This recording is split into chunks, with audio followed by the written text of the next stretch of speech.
You're in a museum. In one room, you admire an exquisitely rendered painting of a lush garden by Spanish artist Santiago Rusino. In another, you encounter one of the most famous paintings in the world, a monumental work by Picasso that bowls you over with its dynamic composition of abstracted but still recognizable figures and forms, telling you of the horrors of the 1937 bombing of the village of Guernica during the Spanish Civil War. And in another room, you come across something completely different. A picture of a chair, and a blown-up dictionary definition of a chair by Toledo, Ohio-born artist Joseph Kosuth. What the actual? Can we really call this art?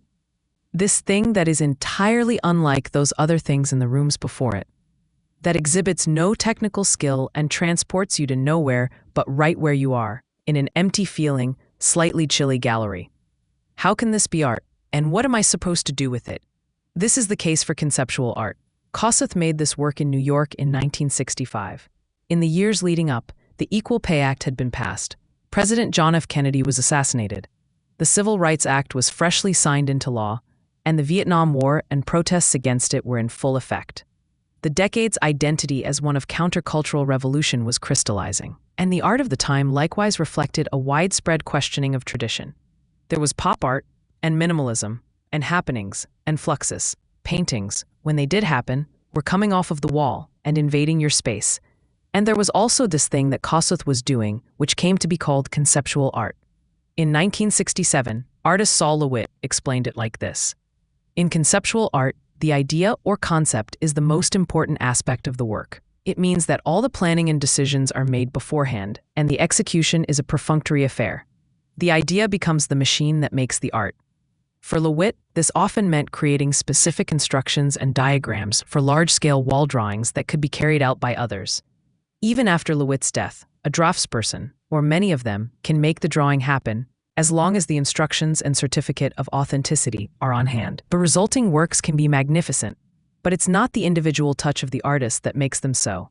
It's the idea supported by proper execution. Sometimes people were the machines that made the art. Like for a 1969 piece, Vito Acconci challenged himself to follow randomly selected passers-by until they entered a private space. He said of it, "I'm almost not an I anymore. I put myself in the service of this scheme." And sometimes it was actually machines that were the machines that made the art. Ian Burns' Xerox book came to be when he photocopied a blank sheet of white paper and then copied that copy, and so on and so forth, 100 times, with more and more visual noise appearing as he went.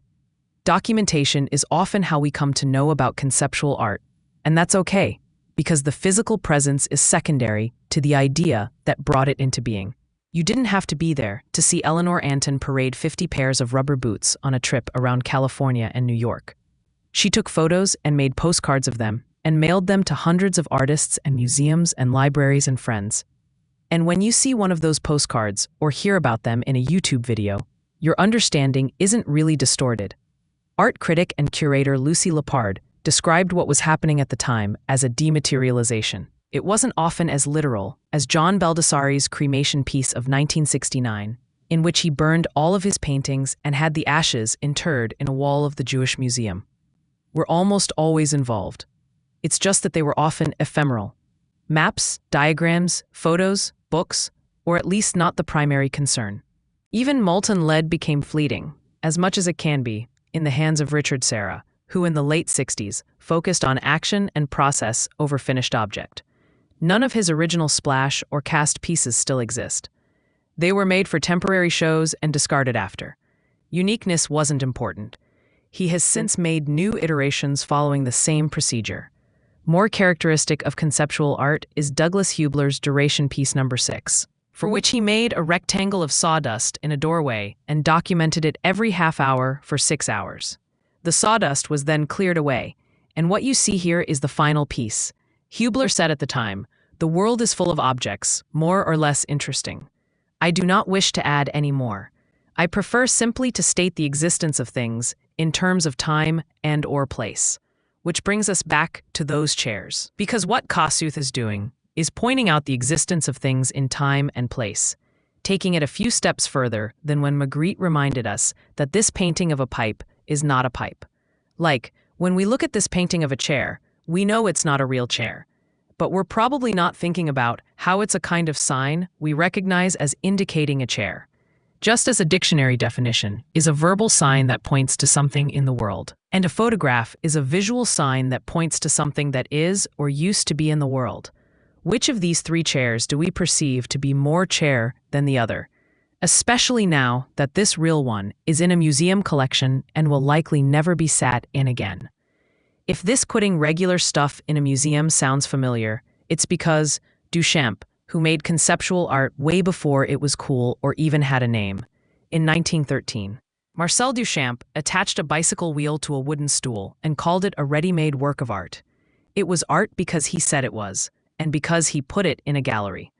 Kossuth's operation here is similar. He said, "The art consists of my action of placing this activity in an art context." But the art context didn't have to be a gallery. Sure, there were exhibitions that chronicled this kind of art, but more often the art was its own means of distribution. Sef Sigalod thought of his Xerox book as an exhibition venue in itself, giving each artist included 25 pages to make a work that responded in some way to the format. Anne Quara made art by documenting his everyday life and mailing news of it on postcards to friends, acquaintances, and art collectors. Eleanor Anton photographed herself naked every morning to document her weight loss of 10 pounds over the course of 37 days. And Mary Kelly recorded the activity of taking care of her young son, reflected on motherhood and conversations with him, and eventually allowed him to scribble over her documentation. As Lippard wrote in 1973, much art now is transported by the artist, or in the artist himself. Conceptual art was a way of working around the power structures of the art world, which as it happens was rife with himself's, and around market concerns. Lee Lozano began her general strike piece in 1969, declaring her withdrawal from the art world and documenting her final visits to gallery openings and museums. Conceptual art was out in the world, often blending with activism. The Art Workers Coalition organized in 1969 to agitate for artists' rights and against Vietnam, racism, and sexism. But for the most part, conceptual art was political not in its illustration of current events, but in its commitment to rethink the status quo. There was a worker mentality and pragmatism to much first-generation conceptual art, a deadpan recording and structuring of life, almost aggressively unartful, that replaced the careful consideration of composition and form and flourish normally associated with art and artists. Ed Ruscha's book, 26 Gasoline Stations, recorded exactly that. 26 gasoline stations. Berndt and Hillebecker took straightforward pictures of water towers. That's what they did, across years and continents. There was no trickery at play. At play, no need for an interpreter. What's needed for this kind of art, more than interpretation, is a shift in perspective, an opening of a door that allows an idea by Douglas Hubler to be art. A piece of paper that reads, "The line above is rotating on its axis at a speed of 1 revolution each day." Or a sign to be art. Like this one by Louise Kamnitzer. You can sit with us for a few seconds. In 1969, artist and writer Victor Bergen contended, "It may now be said that an object becomes or fails to become a work of art in direct response to the inclination of the perceiver to assume an appreciative role." As Morris Peckham has put it, art is not a category of perceptual fields but of role-playing. So it's up to you. Do you want to play your role and call this art? If you do, congratulations. In some cases, you might now own it. Lawrence Weiner's 2 minutes of spray paint directly upon the floor from a standard aerosol spray can is exactly what it sounds like. And according to the artist the year after it was made, they don't have to buy it to have it. They can have it just by knowing it. We're used to art galleries being places where visual experience reigns supreme. But conceptual art asks us to understand the gallery experience as never having been purely visual, always informed by our other senses, the art's context, and the invisible perceptual operations happening in our minds to process it. Conceptual art has given us new words to describe what we encounter, and new levels of interaction. We can still appreciate a masterful painting, but in a world after conceptual art, we do so with our blinders off, understanding that art is composed of signs, it illustrates, it lives in specific buildings, it decorates rich people's homes. Once conceptual art's lessons have been internalized, we see that this is not a garden. This is not what happened at Guernica. Conceptual art still lives and blends with many other ways of making.